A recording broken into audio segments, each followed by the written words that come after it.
বন্ধুগণ, কাঁচা আলু আর অল্প একটু সুজি দিয়ে ভীষণ মজাদার একটি ব্রেকফাস্ট রেসিপি নিয়ে হাজির হয়েছি। আর এই জন্য আমি প্রথমে একটা মিক্সিং জার নিয়ে নিলাম। আর মিক্সিং জারের মধ্যে আমি আলুগুলোকে এভাবে কেটে নিয়েছি। এবার ধুয়ে পরিষ্কার করে মিক্সিং জারের মধ্যে দিয়ে দিলাম। আর একটা লঙ্কা দিয়ে দিয়েছি। আর দিয়ে দিলাম আমি ছোটো বাটির 1 বাটি সুজি, চামচ হিসাবে 4 চামচ, আর 2 চামচ আমি জল দিয়েছি। এবার একটা আমি ঘন পেস্ট বানিয়ে নেব। দেখুন বন্ধুরা, এখানে বেশি জলের ব্যবহার করলে হবে না, অল্প একটু জলের ব্যবহার করতে হবে। এরকম একটা ঘন পেস্ট আমার রেডি হয়ে গেছে। এবার এটাকে আমি একটা বাটির মধ্যে ঢেলে নেব।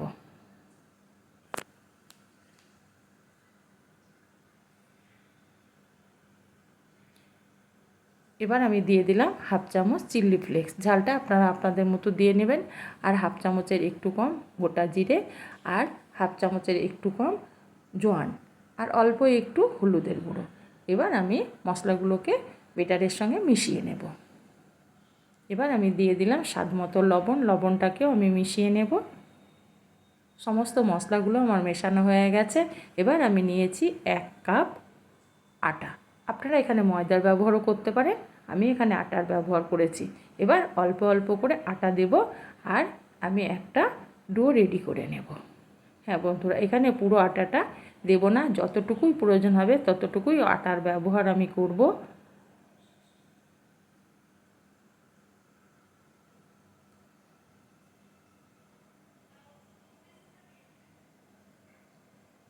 এভাবে আমি অল্প অল্প করে দিতে থাকবো, আর আমি ডোটা মেখে নেব।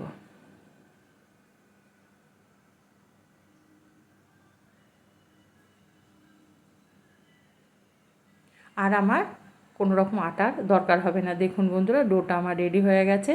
অর্থাৎ আমার পুরো 1 কাপ আটার দরকার হয়নি, একটু বাকি আছে। এটাকে আমি সাইডে রেখে দেবো। এবার যেহেতু আমি এখানে কোনো মহিম দিইনি, সেই জন্য হাতে করে একটু সাদা তেল নিয়ে নিলাম। আবারও আমি ডোটাকে ভালো করে একটু মেখে নিলাম। এবার এটাকে ঢাকা দিয়ে আমি 10 মিনিটের জন্য সাইডে রেখে দেব। 10 মিনিট পর আমি ফিরে এলাম। দেখুন বন্ধুরা, ডোটা সুন্দর সেটিং হয়ে গেছে, আর কি সুন্দর সফট হয়েছে। এবার এটাকে আমি লিচি কেটে নেব। এইভাবে আমি কেটে নেব, অর্থাৎ যেমন আমরা রুটি করি ঠিক সেই রকমই আমি লিচি এখানে কেটে নিলাম। এখানে আমার 5টা লিচি কাটা হয়েছে। এবার এগুলোকে আমি বেলে নেব।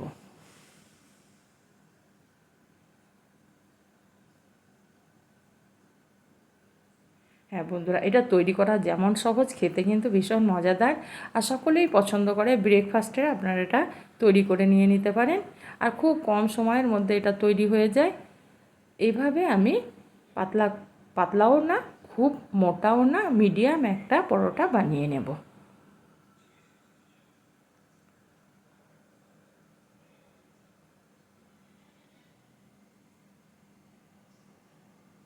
দেখুন বন্ধুরা, খুব মোটাও হয়নি, আবার খুব পাতলাও হয়নি, মিডিয়াম আমার একটা পরোটা রেডি হয়ে গেল। ঠিক একইভাবে আমি আবারও একটা পরোটা তৈরি করে নেব।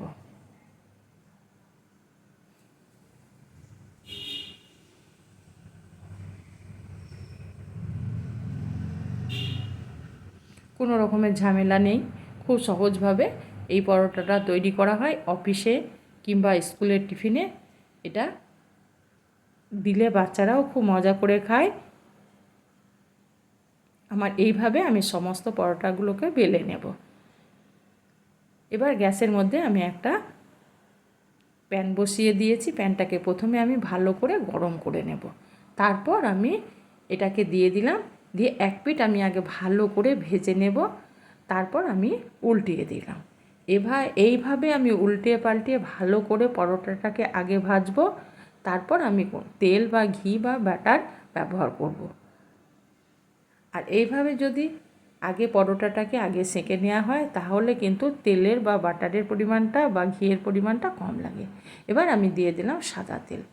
সাদা তেল দিয়ে আমি এইভাবে ঘুরিয়ে ফিরিয়ে এ পিঠে কয়েক ফোঁটা, এ পিঠে অন্য পিঠে কয়েক ফোঁটা এইভাবে দিয়ে দেব। দিয়ে ঘুরিয়ে ফিরিয়ে মিডিয়াম আঁচে এগুলোকে ভেজে নেব একটু টিপে টিপে।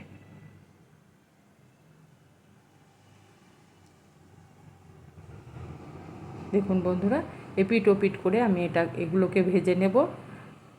খুব কম টাইমে এটা তৈরি করে নেওয়া যায়।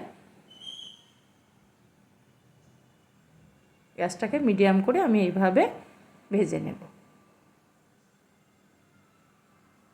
আমার ভাজা হয়ে গেছে। এবার এটাকে আমি চাটু থেকে উঠিয়ে নেব।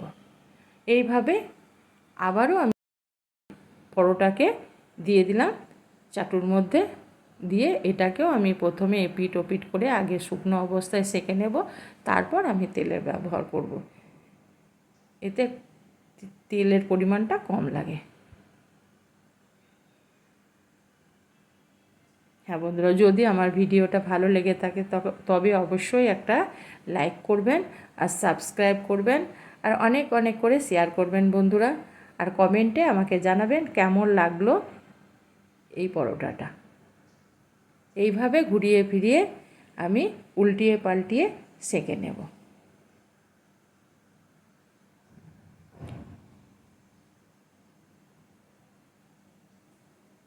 একটু টাইম নিয়ে এগুলোকে মিডিয়াম আঁচে ভেজে নিতে হবে। আমার এটা ভাজা হয়ে গেছে। এবার আমি এটাকে উঠিয়ে নেব। দেখুন বন্ধুরা, এবার আমি একটা প্লেটের মধ্যে উঠিয়ে নেব, তারপর গরম গরম পরিবেশন করব। দেখুন কেমন সুন্দর